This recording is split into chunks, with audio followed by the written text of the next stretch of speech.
The worst part about being humiliated isn't the moment itself. It's the few seconds beforehand, when you realize what's coming and know you can't stop it. I was sitting at a restaurant, celebrating my 10th wedding anniversary with Nira, watching her friends close in with eager attention, drawn to the scene like spectators to an inevitable spectacle.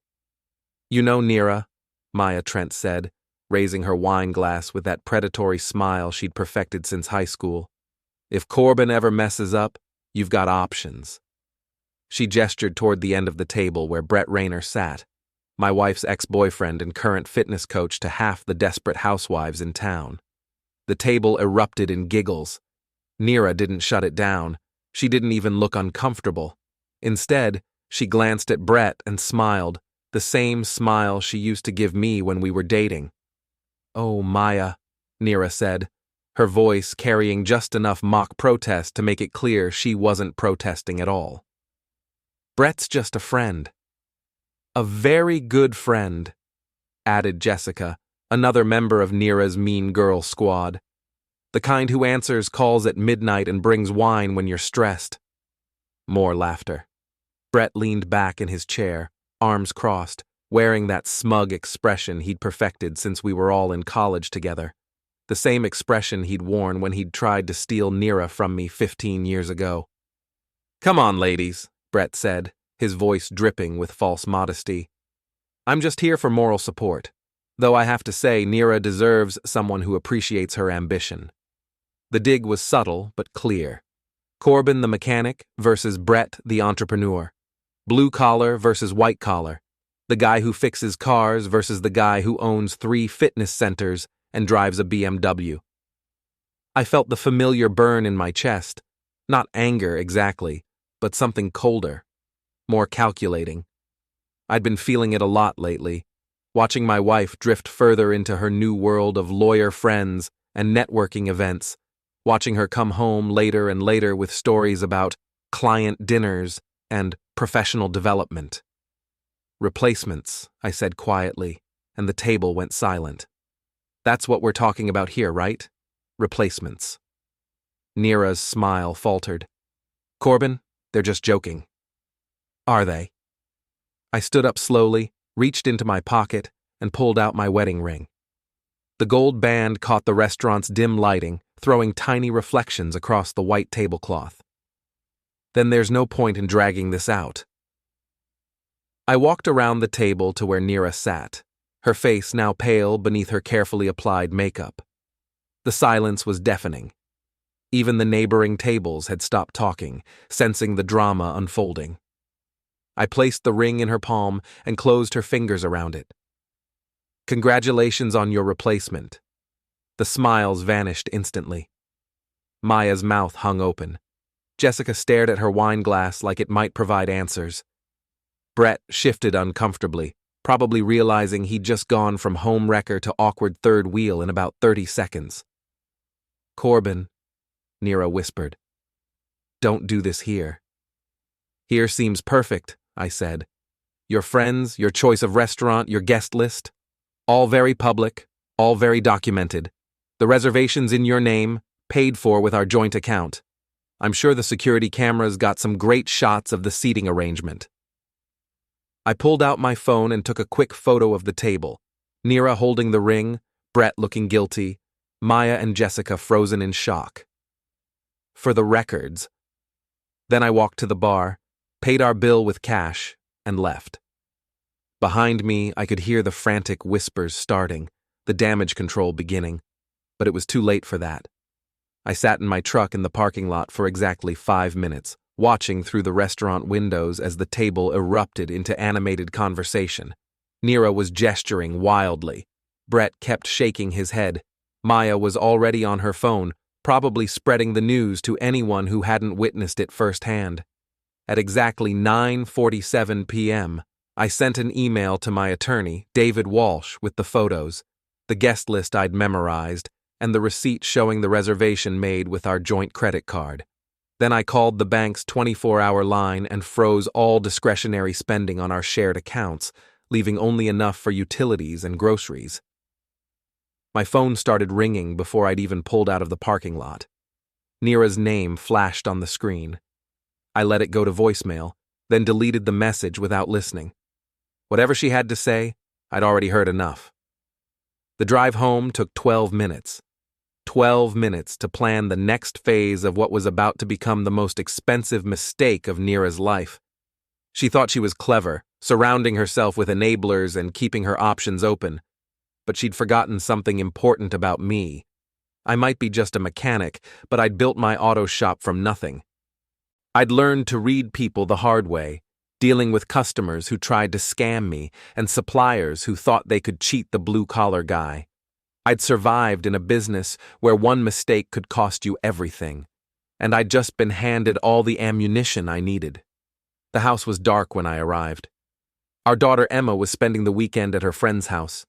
Convenient timing that I now realized probably wasn't coincidental. Nira had planned this whole evening, right down to making sure we'd be alone afterward for whatever conversation she'd thought we'd be having. Instead, she'd be coming home to an empty house and a husband who'd already moved to the guest bedroom.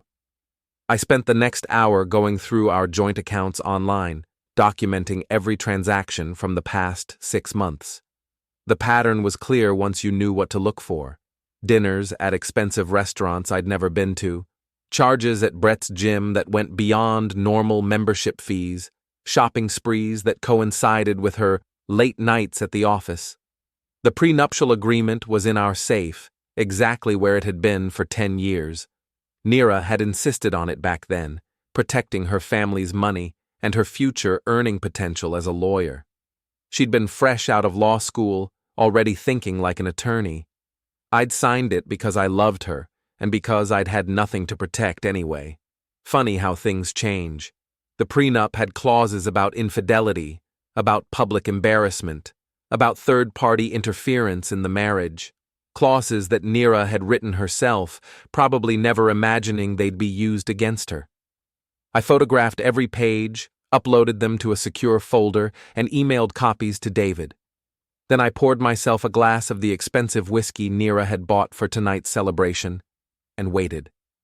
She came home at 11:37, her heels clicking angrily on the hardwood floor. I heard her stop in the kitchen, probably noticing the whiskey bottle on the counter. Then her footsteps on the stairs, heading for our bedroom. "Corbin?" Her voice was carefully controlled, the tone she used in court when she was trying to appear reasonable. "Can we talk about this?" "Guest bedroom," I called back. "And no, we can't." The footsteps stopped, then started again, heading toward the guest room. She appeared in the doorway, still wearing her black dress from dinner, the ring clutched in her hand like evidence. "You're being ridiculous," she said. "It was just a joke. Maya was just being Maya." "Maya was being Maya," I agreed. "And you were being you, and Brett was being Brett. Very enlightening evening all around." She stepped into the room, her lawyer instincts kicking in.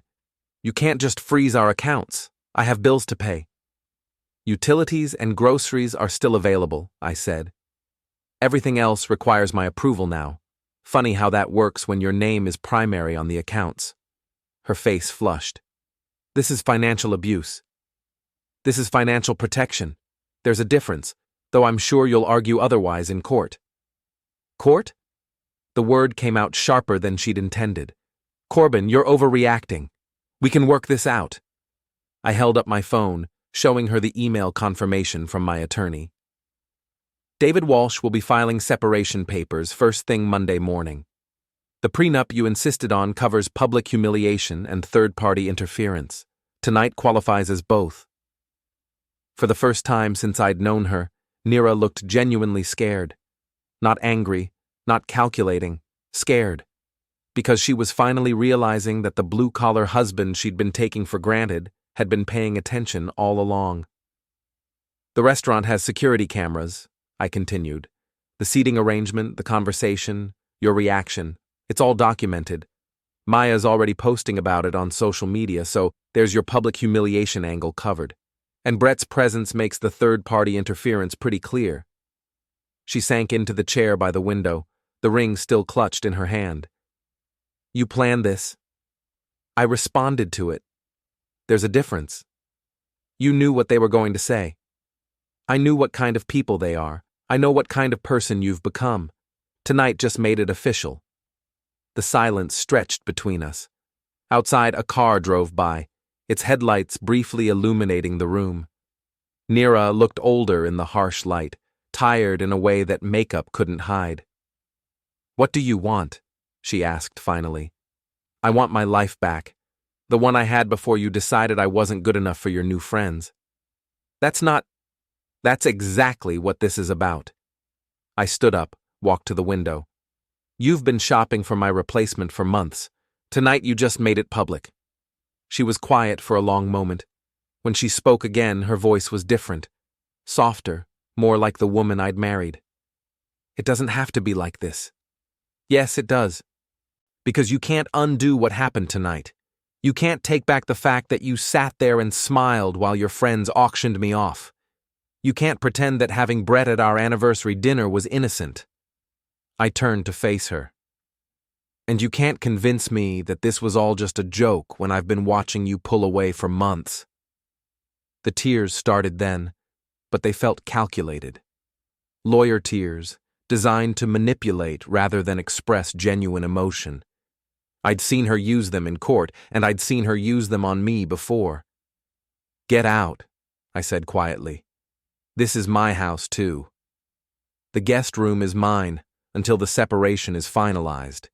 You've got the master bedroom and the rest of the house. That seems fair." She stood up, smoothing down her dress. "You'll regret this. I regret a lot of things. Trusting you isn't going to be one of them." After she left, I sat in the dark for another hour, listening to her move around upstairs. The shower ran for a long time. Then I heard her on the phone, her voice too low to make out words, but the tone unmistakably angry. My phone buzzed with a text from Brett. "Man, that was harsh. She's just going through a rough patch." I deleted it without responding. Then I blocked his number. Maya sent a Facebook message. "You totally misunderstood what was happening tonight. We were just having fun." Deleted and blocked. Jessica tried calling. Deleted and blocked. By midnight, I'd cut off contact with everyone who'd been at that table. Let them scramble to control the narrative. Let them try to make me the villain. I had documentation, I had witnesses, and I had a prenup that Nira herself had written. Most importantly, I had nothing left to lose. The next morning, I woke up to 17 missed calls and 43 text messages. Word had spread through our small town like wildfire. The story was already mutating. Some versions had me throwing the ring at Nira, others had me storming out without paying the bill. But the core remained the same. Corbin Finlor had publicly ended his marriage at his own anniversary dinner. I made coffee, ignored the messages, and drove to my shop. Saturday mornings were usually slow, but I had paperwork to catch up on and thinking to do. The auto shop had been my sanctuary for 12 years. I'd bought it with a loan that had terrified me at the time, but it had been the best decision I'd ever made. The previous owner, old Frank Kowalski, had taught me that success in the car business came down to two things: knowing your craft and knowing your customers. I was good at both. My customers trusted me because I didn't oversell them, didn't fix things that weren't broken, and didn't charge them for problems I couldn't solve. Word of mouth had built my reputation, and that reputation had built my business. Now I needed to protect both. I spent the morning going through my client list, identifying anyone who might be influenced by Nira's social circle. It was a shorter list than I'd expected. Most of my customers were working people who cared more about honest service than social drama. But there were a few who moved in the same circles as my soon-to-be ex-wife. I made notes, planned conversations, prepared for damage control. Because Nira wasn't going to take last night quietly. She was going to fight back, and she was going to use every weapon at her disposal. The first shot came at 10:30 when my business phone rang. "Finlor Auto, this is Corbin." "Mr. Finlor, this is Patricia Hendricks. I need to cancel my appointment for Monday." Patricia was the wife of a city councilman, a woman who'd never called me anything but Mr. Finlor, despite knowing me for 5 years. She was also one of Nira's tennis partners.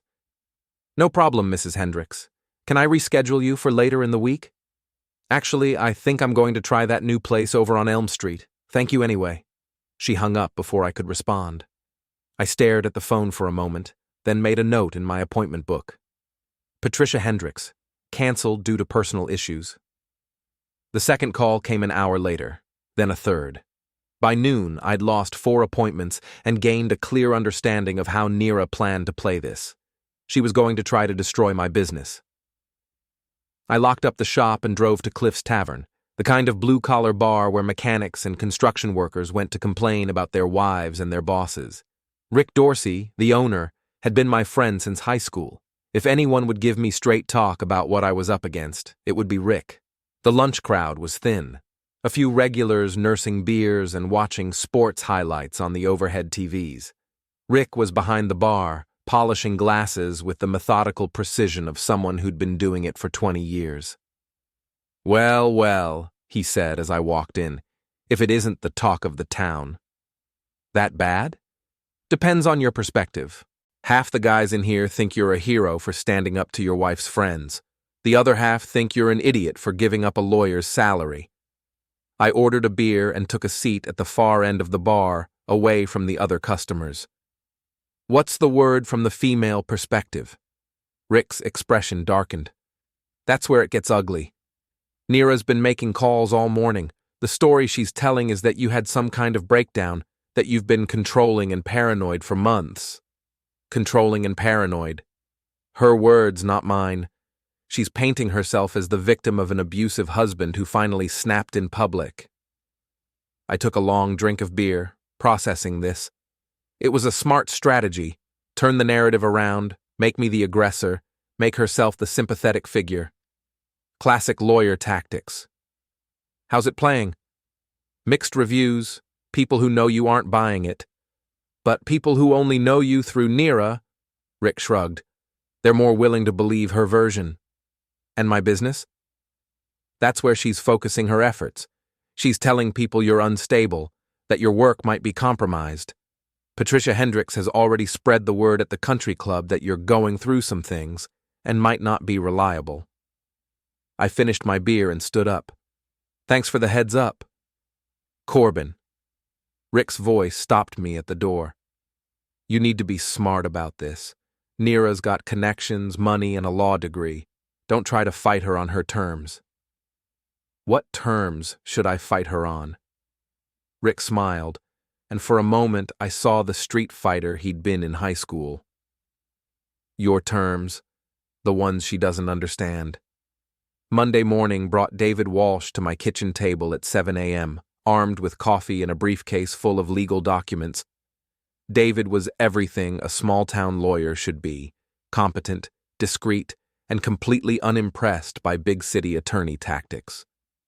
"The separation papers are filed," he said, spreading documents across my table like a general planning a campaign. "The prenup is solid. I've reviewed every clause. She wrote it herself, which means she can't claim she didn't understand the terms." "What about her claims of financial abuse?" David smiled. "She has access to funds for necessities. The court will see that you're protecting marital assets, not controlling them. Very different things legally." "And her character assassination campaign?" "That's where things get interesting." David pulled out a thick folder. "I've been documenting her statements since Saturday.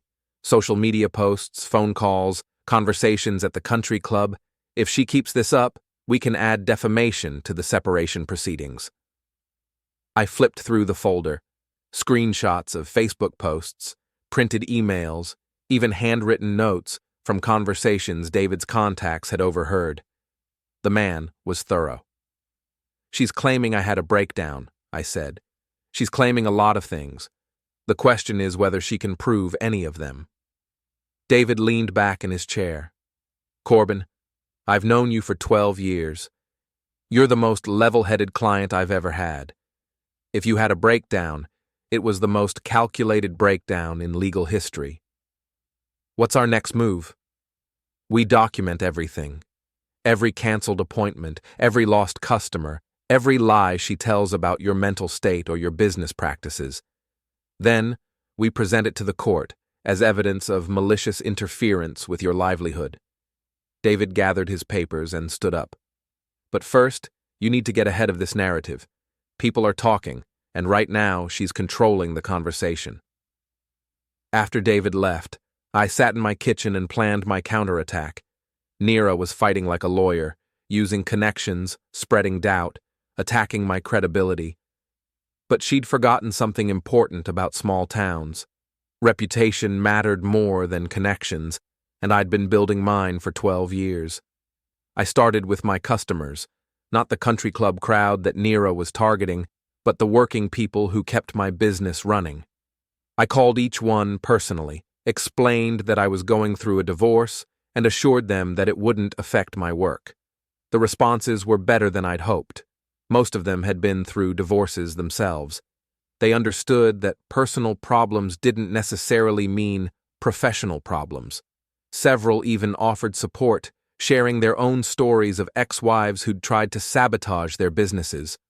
By noon, I'd not only retained my core customer base, but actually gained 2 new clients, referrals from people who respected the way I was handling the situation.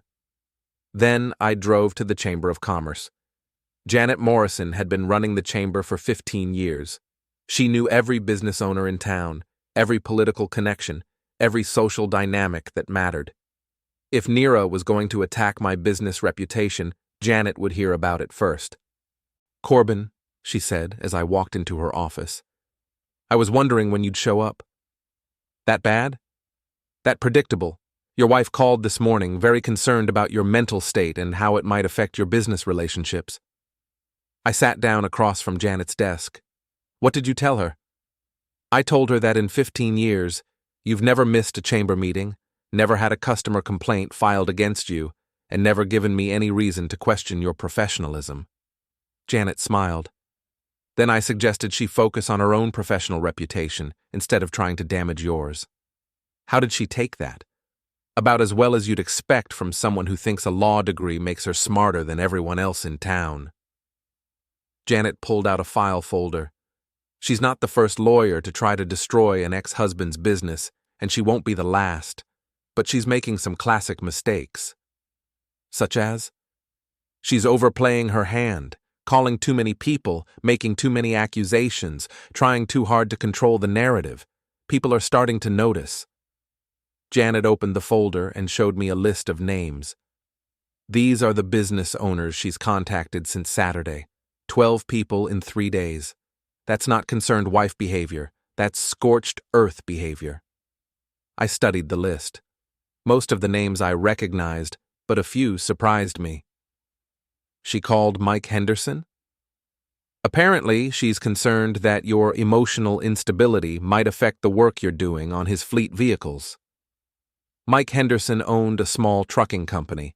He was also a former Marine who didn't appreciate lawyers telling him how to run his business. How did Mike respond? Janet's smile widened. He told her that if she called him again, he'd file a harassment complaint. Then he called me to make sure you were okay. I left the Chamber of Commerce feeling better than I had since Saturday night. Nira was making enemies faster than she was making allies. Her lawyer instincts were working against her. She was treating a small-town divorce like a corporate lawsuit, and it was backfiring. But I wasn't done yet. My next stop was Brett's gym, not to confront him. That would be too obvious. I had something more subtle in mind.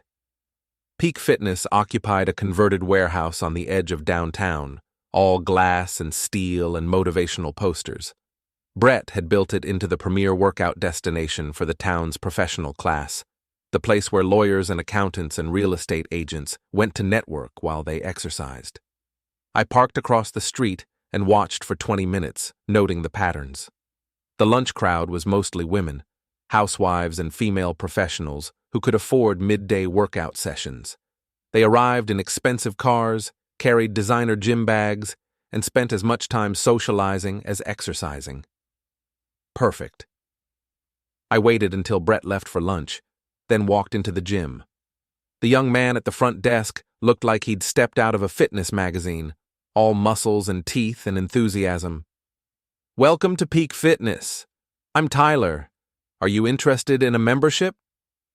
"Actually, I'm here about Brett Rayner. I'm a potential business partner." Tyler's enthusiasm dimmed slightly. "Oh, well, Brett's not here right now, but I can schedule an appointment." "That's okay. I just wanted to get a feel for the operation first. See how things run when the boss isn't around." I spent the next 30 minutes touring the facility, asking questions, and listening to Tyler talk about the business. The kid was eager to impress and completely unaware of operational security. By the time I left, I knew more about Peak Fitness than Brett probably wanted anyone to know. The gym was leveraged to the breaking point. Brett had expanded too fast, opened 2 additional locations before the first one was profitable. He was covering operating expenses with membership pre-sales and personal training fees, but the margins were thin. One significant disruption could bring the whole operation down. I drove home and spent the evening researching. Business licenses, health department inspections, zoning requirements, insurance policies, all public records, all perfectly legal to access. Peak Fitness had some interesting vulnerabilities. The next morning brought a call from Emma, my 17-year-old daughter.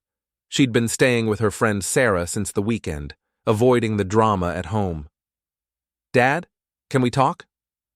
"Of course. You want me to pick you up?"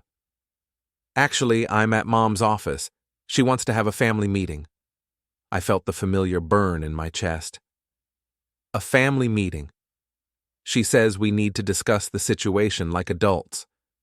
"Emma, you don't have to be in the middle of this." "I'm already in the middle of it, Dad. Half my friends are asking questions and Mom's been crying for 3 days. I just want to understand what's happening." 40 minutes later, I was sitting in the conference room at Nira's law firm, facing my wife and daughter across a polished mahogany table. Nira looked professional and composed, every inch the successful attorney. Emma looked confused and tired. "Thank you for coming," Nira said in her courtroom voice. "I think we need to discuss how we're going to handle this situation going forward." "This situation?" I kept my voice level. "You mean our divorce?" "I mean whatever this is. Because I don't believe you really want a divorce, Corbin. I think you were hurt and angry, and you reacted without thinking." Emma shifted uncomfortably. "Dad, is that true?" I looked at my daughter, really looked at her. She had Nira's dark hair and my stubborn chin. She was smart, talented, and completely unprepared for the game her mother was playing. "Emma, your mother and I have been growing apart for a long time. What happened Saturday night was simply the end of something that had been fading for months." "But you could work it out, right?" Emma's voice was small, hopeful. "People get counseling, they fix things." Nira leaned forward. "That's exactly what I want to do. I've already contacted a marriage counselor. We can start next week." "No," I said quietly. "Dad, Emma, look at me." I waited until she met my eyes. "Do you remember what your mother's friend said Saturday night?" Emma nodded reluctantly. "Do you remember your mother stopping them?" Emma looked at Nira, then back at me. "She said they were just joking. They were talking about replacing me, at our anniversary dinner, in front of her ex-boyfriend." I kept my voice gentle but firm. "That's not something you joke about, sweetheart. That's something you do when you've already decided your marriage is over." Nira's composure cracked slightly. "That's not fair. You're making it sound worse than it was." "Am I?" "Then explain why Brett was at our anniversary dinner in the first place." "He's a friend. I invited several friends." "You invited your ex-boyfriend to our anniversary dinner, and your friends spent the evening talking about him as my replacement. If that's not worse than it sounds, then what is it?" The silence stretched out. Emma stared at the table, processing. Nira's lawyer mask slipped further, revealing the anger underneath. "This is exactly what I'm talking about," Nira said. You're being paranoid and controlling. You're turning our daughter against me." I'm telling her the truth. There's a difference. Emma stood up suddenly. "I need some air." After she left, Nira and I sat in silence for a long moment. When she spoke again, her voice was different, sharper, more honest. "What do you want, Corbin? Really? I want you to stop trying to destroy my business. I'm not.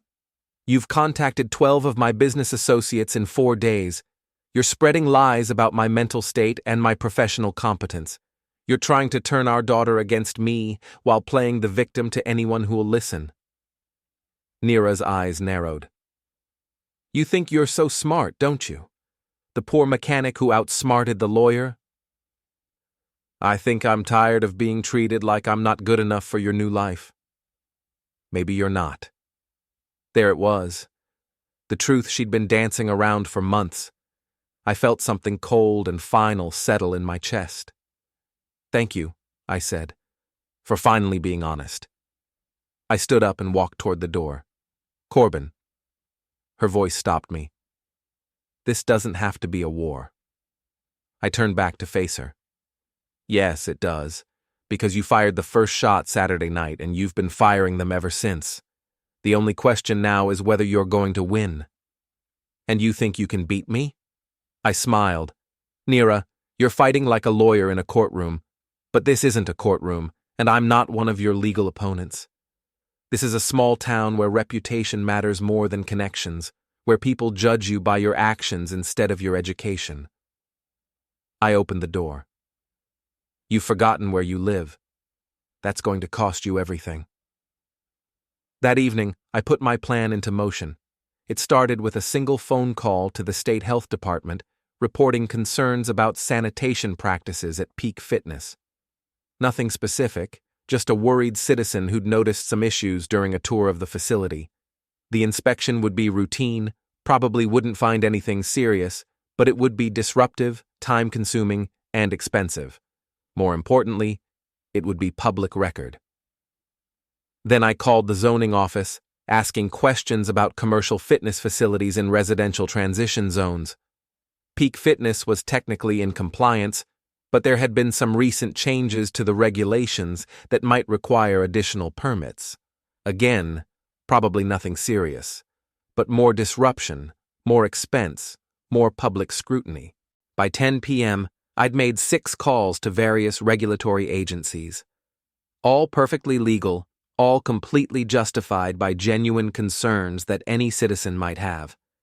The fact that these concerns would create significant problems for Brett's business was just a coincidence. I poured myself another glass of expensive whiskey and waited for the storm to begin. The health department inspection hit Peak Fitness on Thursday morning like a bureaucratic hurricane. I wasn't there to see it, but Tyler called me 3 hours later, thinking I was still a potential business partner. "Mr. Finlor, this is Tyler from Peak Fitness. I wanted to let you know that we might need to reschedule your meeting with Brett. We're having some regulatory issues." "Nothing serious, I hope?" "Well, the health department showed up this morning with a full inspection team. They're going through everything: equipment, locker rooms, water systems. Brett's been on the phone with lawyers all day." "That sounds stressful. Any idea what triggered the inspection?" "Someone filed a complaint. Brett thinks it might be a competitor trying to cause trouble." I made sympathetic noises and hung up. Then I drove to the diner across from Peak Fitness and ordered coffee with a view of the parking lot. The health department van was still there, along with 2 other official vehicles I didn't recognize. Through the gym's floor-to-ceiling windows, I could see Brett gesturing frantically at a woman in a clipboard. His usual confident demeanor was nowhere to be seen. At noon, the inspectors left. Brett emerged 20 minutes later, got in his BMW, and drove away fast enough to leave rubber on the pavement. I finished my coffee and drove to my shop. I had real work to do. Mrs. Patterson's Honda needed a transmission rebuild, and Mike Henderson was bringing in 3 trucks for routine maintenance. Whatever happened with Brett's business problems, I still had my own business to run. The afternoon brought unexpected visitors. I was elbow deep in Mrs. Patterson's transmission When I heard voices in the front office, female voices, familiar and unwelcome. I cleaned my hands and walked out to find Maya and Jessica standing by my counter, looking like they'd rather be anywhere else. "Ladies," I said, "what can I do for you?" Maya stepped forward, wearing her most diplomatic smile. "Corbin, we wanted to talk to you about Saturday night." "What about it?" "We feel like there was a misunderstanding. What we said, it was just girl talk, you know? We didn't mean anything serious." I leaned against the counter. "Girl talk." "Right. We were just being silly, having fun. Nira's been so stressed with work lately, we were trying to cheer her up. By talking about replacing her husband." Jessica jumped in. "It wasn't like that. We were just saying that Nira's a catch, that any guy would be lucky to have her. It was a compliment." "A compliment that required Brett's presence to deliver?" The two women exchanged glances. Maya's diplomatic smile wavered. "Brett's just a friend," Maya said. "He's been helping Nira with her fitness goals." "Her fitness goals." "She's been working really hard to get in shape. Brett's been giving her personal training sessions." I nodded slowly. Personal training sessions. "At his gym?" "Sometimes at his gym, sometimes at his apartment. He has a home gym setup that's really nice." Jessica elbowed Maya, who suddenly realized what she'd just said. "I mean, I know what you mean." I straightened up. "Maya, Jessica, I appreciate you stopping by to clear this up. It's good to know that my wife has been getting personal training at another man's apartment. That really helps me understand the situation." Maya's face went pale. "Corbin, that's not what you meant to tell me, but it's what you did tell me, and now I know." I walked around the counter toward them. They backed toward the door.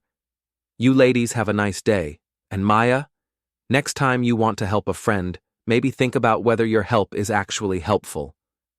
After they left, I sat in my office and processed what I'd just learned. Personal training sessions at Brett's apartment. The pieces were falling into place faster than I'd expected. I called David Walsh. "David, I need you to add something to our documentation. Nira's been having personal training sessions at Brett's apartment." "How do you know this?" "Maya Trent just told me. Accidentally, but she told me." David was quiet for a moment. "Corbin, if we can prove that Nira was having an affair, the prenup clauses become much stronger." "How do we prove it?" "We need evidence. Photos, witnesses, documentation of meetings." "What kind of documentation?" "Appointment schedules, payment records, anything that shows a pattern of private meetings outside normal business hours." I thought about Tyler, the eager young employee who'd been so willing to share information about peak fitness operations. I might be able to help with that. That evening, Emma came home. She walked into the kitchen where I was making dinner, dropped her backpack by the door, and sat down at the table. "Dad? I've been thinking about what you said." I turned from the stove. "What specifically?" "About Mom not stopping her friends. About Brett being at your anniversary dinner." She looked tired, older than 17. "I remember that night. I remember thinking it was weird that Brett was there." "Why weird?" "Because Mom told me she invited him for me. She said I'd mentioned wanting to get in shape, and she thought I might want to talk to a fitness professional." I felt the familiar burn in my chest. "But you didn't talk to him." "No. He barely acknowledged me all night. He was focused on Mom and her friends." Emma's voice got smaller.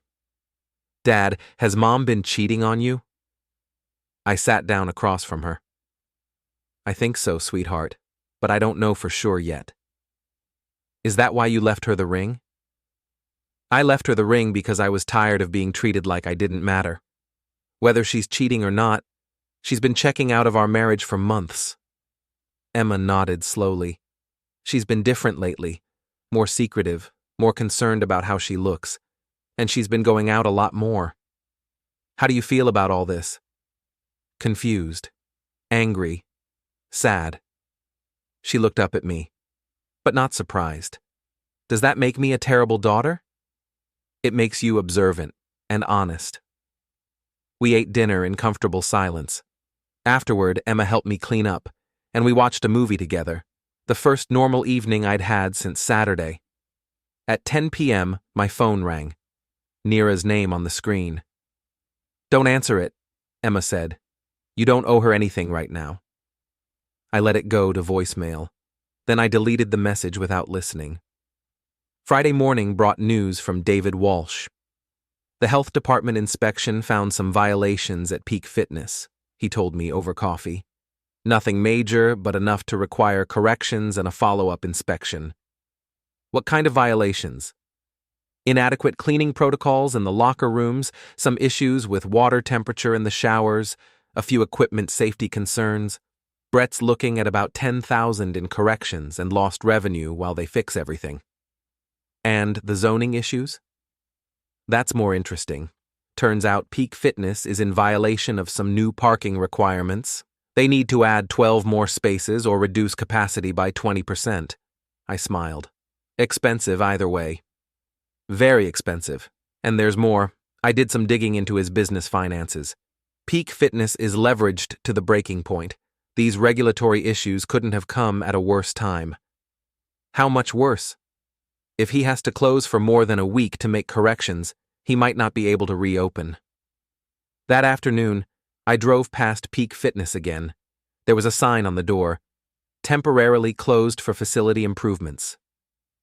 The parking lot was empty except for Brett's BMW and a contractor's truck. I parked across the street and called Tyler's cell phone. "Tyler? This is Corbin Finlor. We met earlier this week about a potential business partnership." "Oh, hey, Mr. Finlor. Yeah, I'm afraid this isn't a great time for new partnerships. We're having some issues." "So I heard. Listen, I was wondering if you could help me with something. I'm trying to understand Brett's business model, particularly his personal training services." "Sure, I guess.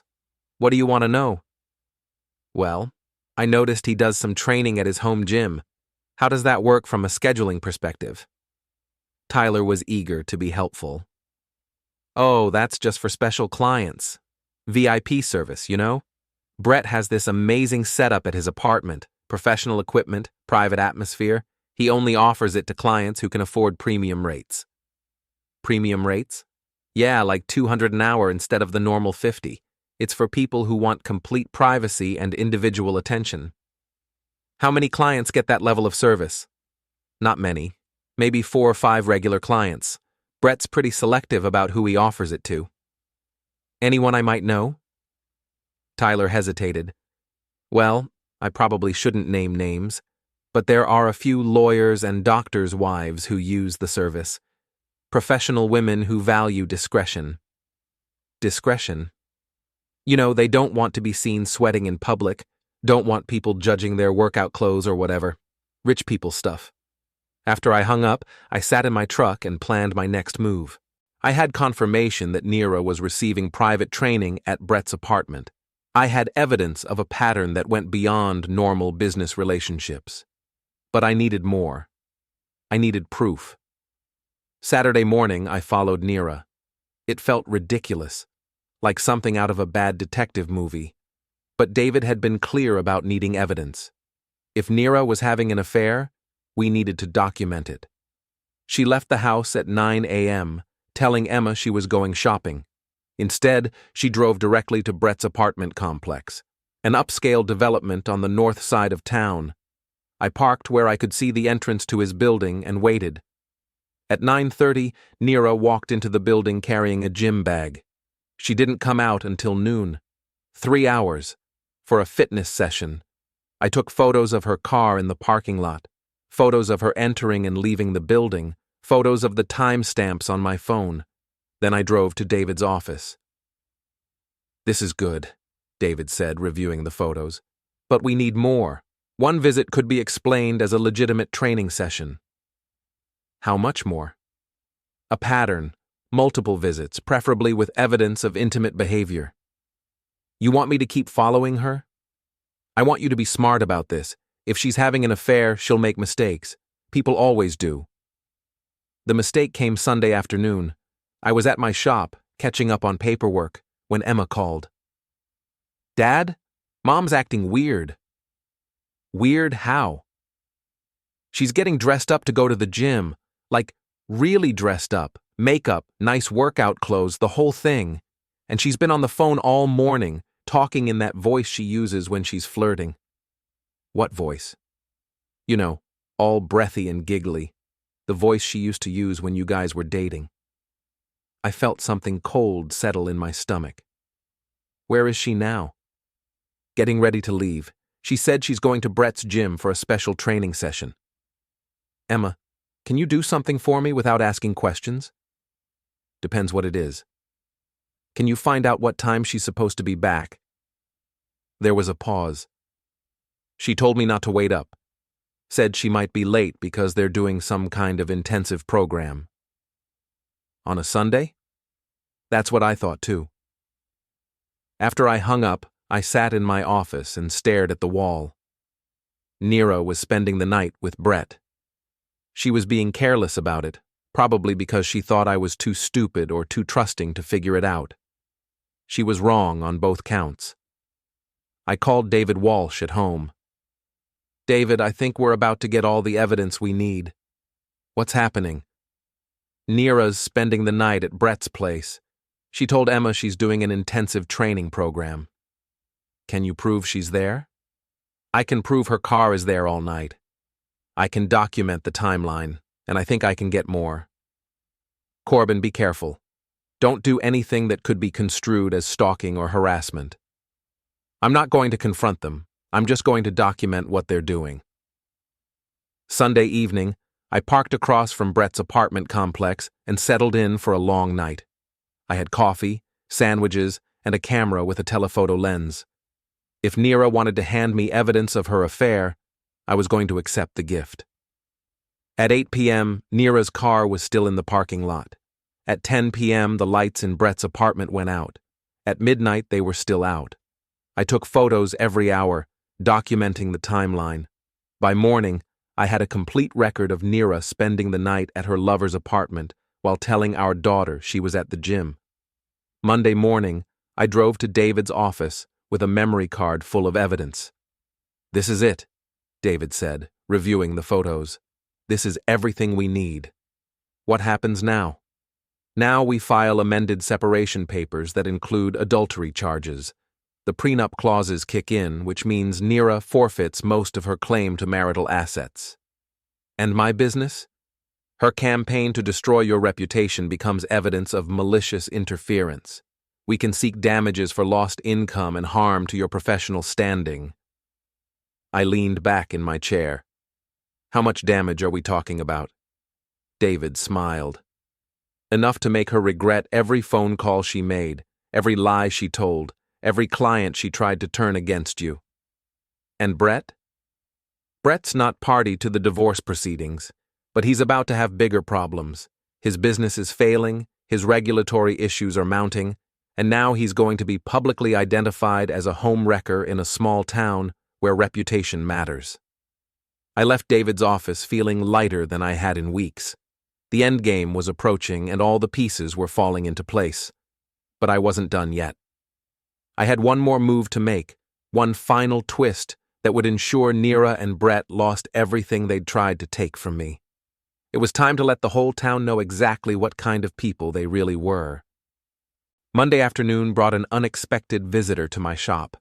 I was replacing brake pads on a Ford pickup when I heard expensive heels clicking across my concrete floor.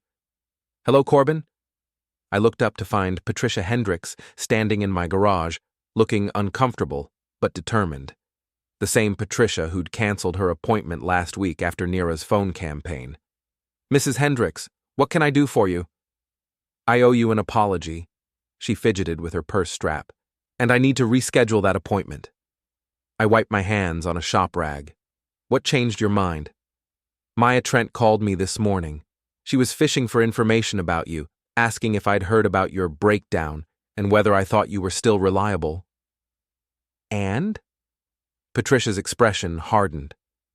Maya Trent, has been spreading gossip about decent people for 20 years. When she starts targeting someone, it usually means they've done something right. So you're here because Maya called? I'm here because I realized I let someone else's agenda influence my judgment. You've been servicing my cars for 5 years without a single problem. That should matter more than small-town drama. She handed me her keys. The appointment's for Thursday. And Corbin? Maya mentioned that your wife has been taking personal training sessions at Brett's apartment. Thought you should know. After Patricia left, I stood in my garage and felt the last piece of the puzzle click into place. Maya wasn't just Nira's friend. She was actively working to spread information about the affair, which meant she knew exactly what was happening and was helping to cover it up. That made her an accomplice. I called David Walsh. David, I need to know something. If someone knowingly helps cover up adultery, can they be held liable for damages? Depends on the circumstances. Why? Because Maya Trent has been actively spreading information that supports Nira's affair while simultaneously trying to destroy my reputation. She's not just a friend giving bad advice, she's a co-conspirator.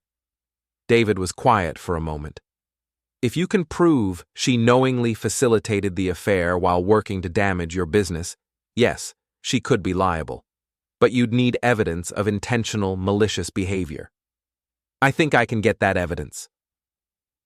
Tuesday morning, I implemented the final phase of my plan. It started with a phone call to Jessica, Maya's partner in crime. Jessica, this is Corbin Finlor. Oh, hi, Corbin. She sounded nervous. I wanted to thank you for stopping by my shop yesterday with Maya. It was very enlightening. Look, Corbin, I think there's been some misunderstandings. No misunderstandings at all. Maya was very clear about Nira's personal training sessions at Brett's apartment. I appreciate the honesty. Jessica made a strangled sound. Maya didn't mean to. Maya meant to tell me exactly what she told me. The question is why. I don't understand. Sure you do. Maya's been coordinating this whole thing. The anniversary dinner setup, the gossip campaign, the cover story about fitness training. She's been managing Nira's affair like a public relations campaign. That's not... Jessica, I'm going to ask you a direct question, and I want a direct answer. Did Maya know about Nira and Brett before Saturday night? Silence. Jessica? You can't lie to me anymore. Because I already know the answer. The question is whether you want to go down with Maya when this all comes out. Corbin, please don't drag me into this. You're already in it. You were at the anniversary dinner. You've been part of the gossip campaign. You helped Maya coordinate the whole thing. I didn't know it would go this far. But you knew it was going somewhere. You knew Maya was setting me up for public humiliation, and you went along with it. Jessica started crying. Maya said it was just to help Nira transition. She said you and Nira were already over, that everyone could see it. Transition to what? To Brett. Maya said Nira deserved to be happy, that you were holding her back. And my business? My reputation? What did Maya say about destroying those? She said you'd be fine, that you were tough enough to handle it. But she tried to destroy my business anyway.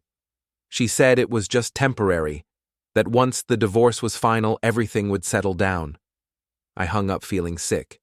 Maya hadn't just facilitated Nira's affair, she'd orchestrated the entire destruction of my marriage and my business as some kind of twisted favor to her friend. But Jessica's confession gave me everything I needed. Wednesday morning, I met with David Walsh one final time before the endgame.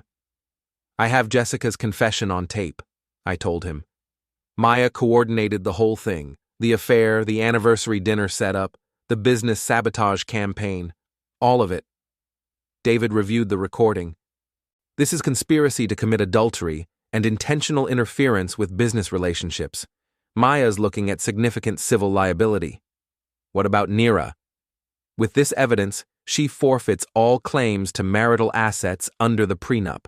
The adultery clauses are ironclad. And Brett? His business is already failing due to the regulatory issues. When word gets out about his role in breaking up a marriage, he'll lose whatever clients he has left. David leaned back in his chair. Corbin, you've built an airtight case, but you need to decide how public you want this to be. What do you mean? We can settle this quietly, file the papers, enforce the prenup, divide assets according to the adultery clauses. Nira loses most of her claims, but it stays relatively private. Or we make it a public trial. Everything comes out. The affair, Maya's conspiracy, Brett's business practices. Complete exposure, but also complete destruction of everyone involved. I thought about Saturday night at Romano's steakhouse. The smug smiles, the casual cruelty, the assumption that I was too stupid or too weak to fight back. Public trial, I said. You're sure? They wanted to humiliate me in public. Seems only fair to return the favor. Thursday afternoon, David filed the amended divorce papers. By evening, the news was spreading through town like wildfire. Adultery charges, conspiracy claims, business interference allegations. It was the kind of scandal that small towns lived for. My phone started ringing immediately.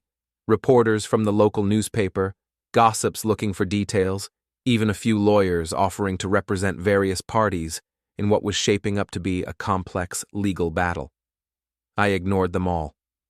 Friday morning brought the confrontation I'd been expecting.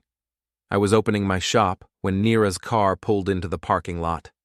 She got out looking like she hadn't slept in days, hair disheveled, makeup smeared, wearing yesterday's clothes. You son of a... She caught herself, looked around to see if anyone was watching. We need to talk. No, we don't. Corbin, please. This has gone too far. I unlocked the shop door. Has it?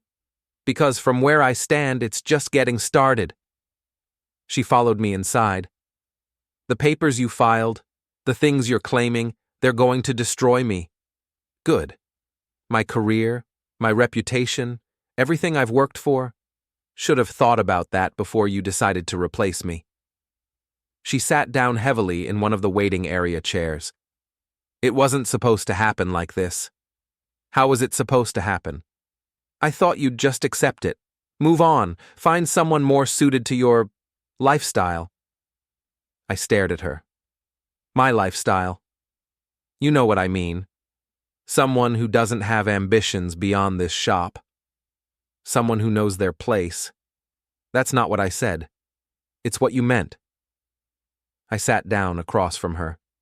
Nira, you've been trying to get rid of me for months. The only mistake you made was thinking I'd make it easy for you. The affair, it wasn't planned. It just happened. Which time? The first time at his apartment? The 10th time? Or Sunday night when you told Emma you were at the gym? Her face crumpled. How do you know about Sunday? I know about all of it. The personal training sessions, Maya's coordination, Jessica's involvement. I know about the business sabotage campaign, the lies about my mental state, the attempts to destroy my reputation. Maya was just trying to help. Maya was trying to destroy my life so you could transition to your replacement without consequences. Unfortunately for both of you, I don't transition quietly. Nira looked up at me with something approaching desperation. What do you want? Money? The house? I'll give you whatever you want if you drop the public charges. I want exactly what I'm going to get. You lose everything you tried to take from me, and everyone in town knows exactly what kind of person you really are. Corbin, please. The time for please was Saturday night, when your friends were joking about replacing me and you sat there smiling, when you could have shut it down and chose not to, when you could have respected our marriage and chose Brett instead. I stood up. Now you get to live with the consequences. She left without another word. Through the window, I watched her sit in her car for 10 minutes, probably trying to figure out her next move. But there wasn't a next move. The game was over, and she'd lost. Friday evening brought Emma home from school with news. Dad, everyone's talking about the divorce papers. Kids are asking me questions I don't know how to answer. I looked up from the dinner I was preparing. What kind of questions? About Mom and Brett, About whether she really cheated? About whether you're going to take all her money? What do you want to tell them? Emma sat down at the kitchen table. I want to tell them the truth. That Mom made choices that hurt our family, and now she has to deal with the consequences. You don't have to defend me to your friends. I'm not defending you. I'm just tired of people acting like this is some big mystery. Mom cheated, you caught her, and now you're getting divorced. It's not complicated. How do you feel about all this? Relieved, mostly. The last few months have been awful. Mom being secretive, you being angry, everyone pretending everything was fine. At least now, it's honest. Saturday morning, the local newspaper ran a front-page story about the divorce. The headline read, Local attorney faces adultery charges in high-profile divorce case. The article detailed the conspiracy allegations, the business interference claims, and the potential civil liability facing multiple parties. By noon, my phone was ringing constantly. Customers calling to express support, neighbors wanting gossip, even a few people I'd never met offering to testify about Nira's character. The most interesting call came from Mike Henderson, the trucking company owner. Corbin, I wanted you to know that your wife called me again yesterday, after the papers were filed. What did she say? She tried to convince me that the adultery charges were false, that you were having some kind of breakdown and making things up. How did you respond? Mike chuckled. I told her that if she called me again, I'd add my own harassment complaint to whatever legal troubles she's already facing. Then I hung up. Thanks for letting me know. Corbin, for what it's worth, I think you handled this exactly right. Some people need to learn that actions have consequences. Sunday afternoon brought the final confrontation. I was working in my garage when Brett's BMW pulled into the parking lot. He got out looking like he'd aged 10 years in a week, unshaven, hollow-eyed, wearing a wrinkled t-shirt instead of his usual designer workout gear. We need to talk, he said. No, we don't. You're destroying my business over a personal grudge. I kept working on the engine in front of me. I'm not destroying anything. I'm just letting people know who you really are. The health department complaints, the zoning issues, that was all you. That was all legitimate regulatory concerns filed by a concerned citizen. You know what I mean. I straightened up and faced him. Brett, you've been sleeping with my wife for months. You participated in a plan to publicly humiliate me. You helped destroy my marriage and tried to destroy my business. And now you're upset because there are consequences? It wasn't supposed to hurt you this much. How much was it supposed to hurt? He didn't have an answer for that. Your business is failing because you overextended yourself financially and cut corners on regulatory compliance. Your reputation is ruined because you're a home wrecker. Your life is falling apart because you made bad choices. I picked up a wrench. None of that is my fault. What do you want from me? Nothing. You've already given me everything I needed. Corbin, please. I'll do whatever you want. I'll leave town. I'll stay away from Nira. You'll do exactly what you're doing now. You'll lose your business, lose your reputation, and live with the fact that everyone in town knows you're the kind of man who destroys marriages for sport. He left without another word. Through the window, I watched him drive away, probably for the last time. Monday morning brought the final resolution. David Walsh called with news from the court. It's over, he said. Nira's attorneys want to settle. Full enforcement of the prenup clauses, no contest to the adultery charges, agreement to cease all interference with your business. What does she get? Her personal belongings and whatever assets she brought into the marriage. Everything else stays with you. And Maya? She's agreed to a separate settlement for the business interference claims, significant financial penalty and a signed admission of wrongdoing. Brett? Brett's not party to the divorce, but his business is finished. The regulatory issues, combined with the public scandal, have destroyed his client base. He's filing for bankruptcy next week. I hung up and sat in my office, processing the end of my marriage and the destruction of everyone who'd tried to destroy me. It should have felt like victory, but mostly it felt like exhaustion. Emma found me there an hour later. Dad? Mom called. She wants to say goodbye before she moves out. Where's she going? Back to her parents' house in the city. She says she can't stay here anymore. How do you feel about that? Emma shrugged. Sad, I guess, but not surprised. She made her choice. You can visit her whenever you want. I know, but I want to stay here with you. This is home. Tuesday afternoon, Nira came to collect her belongings. She looked smaller somehow, diminished by the weight of her choices. We didn't speak much. There wasn't much left to say. As she loaded the last box into her car, she turned to me one final time. I never meant for it to end like this. Yes, you did. You just thought you'd control how it ended. She nodded slowly. I underestimated you. You underestimated a lot of things, like how much your daughter was paying attention, like how much this town values loyalty over status, like how much damage you could do to yourself by trying to damage me. She got in her car and drove away. I watched until she disappeared around the corner, then went back into my house. Emma was in the kitchen making dinner. How are you doing? I asked. Better than I expected. It feels honest now, you know? No more pretending, no more secrets. Any regrets? She thought about it for a moment.